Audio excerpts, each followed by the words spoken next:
Welcome to this week's layout. I'm Anita with beandesigns.com and I'm here to help you create awesome digital scrapbook layouts by sharing my layouts with you. This is week 21 of 52 DigiScrap layouts in 52 weeks using GIMP, which is a Photoshop alternative. This is last week's layout, and this week's layout is the complementary part to the two-page spread. It has 3 photos.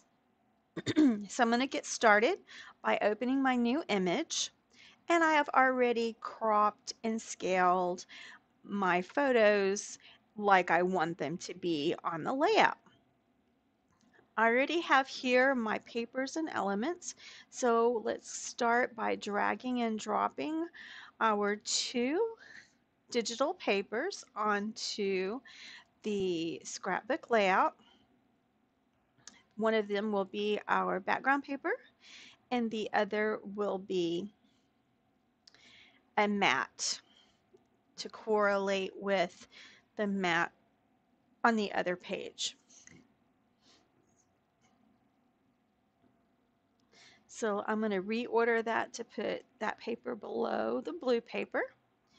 I'm going to now use my crop tool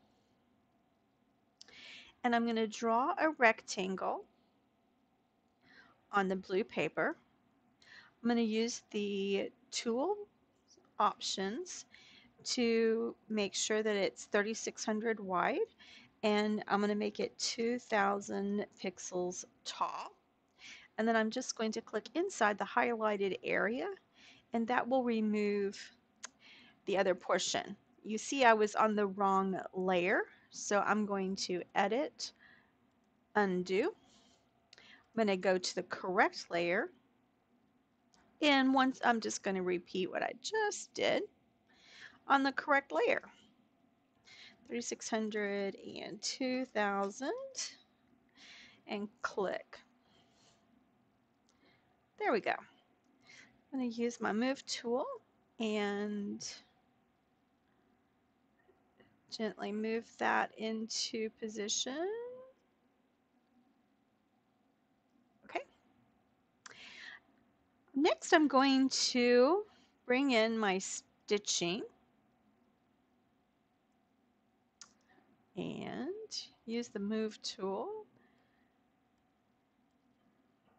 to grab that and pull it there. I'm going to duplicate that layer, grab it once again, and pull that duplicated layer down. So on each of these layers, I'm going to go to layer, and I'm going to say layer to image size. In the digital kit that the stitching came in, they made it extra long in case I wanted to do a diagonal across the layout, but since it's across from side to side, it only needs to be 3600 pixels wide. And so I'm going to just go ahead and pull off that extra part. Now I'm going to pull in our, what would I call this? It's like a ribbon that's going to go on top of our photo. So we're going to need to scale it to fit the size and move it over into place. It's a little bit, it's really close here. Let's see, where do I want it? I want it to be right about there, but you can see it's a little bit too short.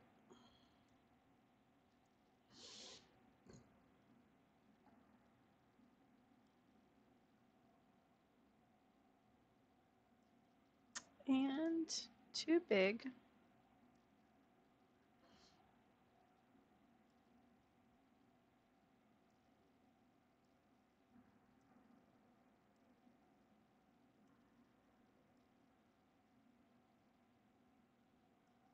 There we go. So we have that on top of our photos. So let's pull in our white flower and our blue flower.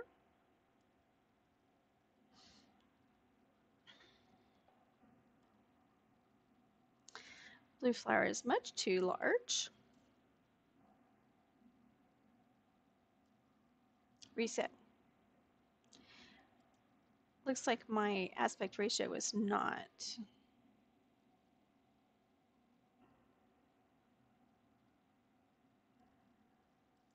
locked. We're going to need 2 of these blue flowers.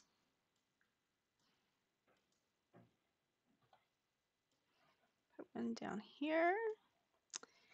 And let's go to our white flower.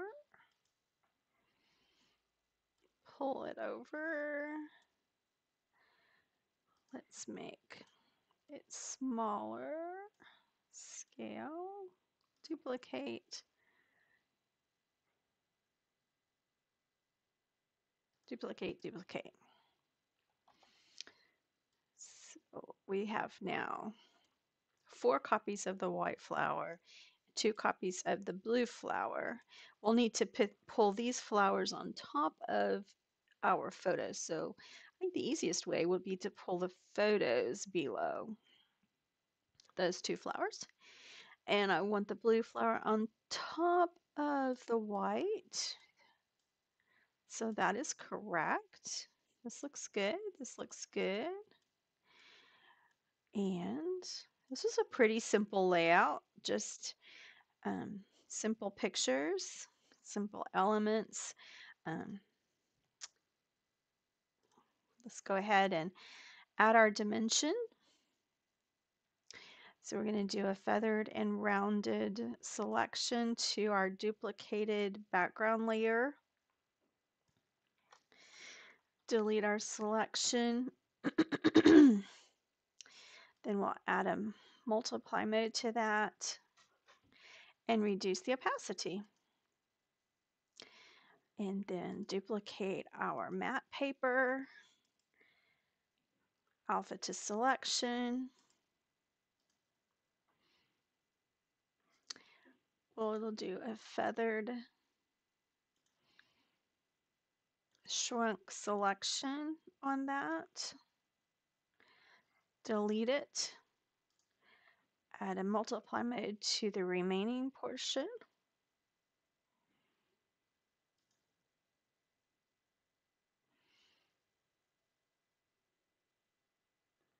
And add shadows to everything. Our end result is this, which matches last week's layout. So here we have week 21 of our 52 weeks. I hope that you enjoyed the simple layout. I would, at this point, once it was completed, I would go ahead and save it in the 3 files. I would save it in my native XCF folder for maintaining all of the layers in case I needed to adjust it or modify the layout. And I would save it as a JPEG, full-size JPEG for printing, and I would save it as a reduced 72 pixels per inch JPEG for sharing in a digital media. I do want to support you guys in your journey of preserving memories for your future generations. So in order to do that, I'm offering free templates of each of my 52 layouts. They're available over on the website, www.beandesigns.com. You can get the information there on how to get the templates.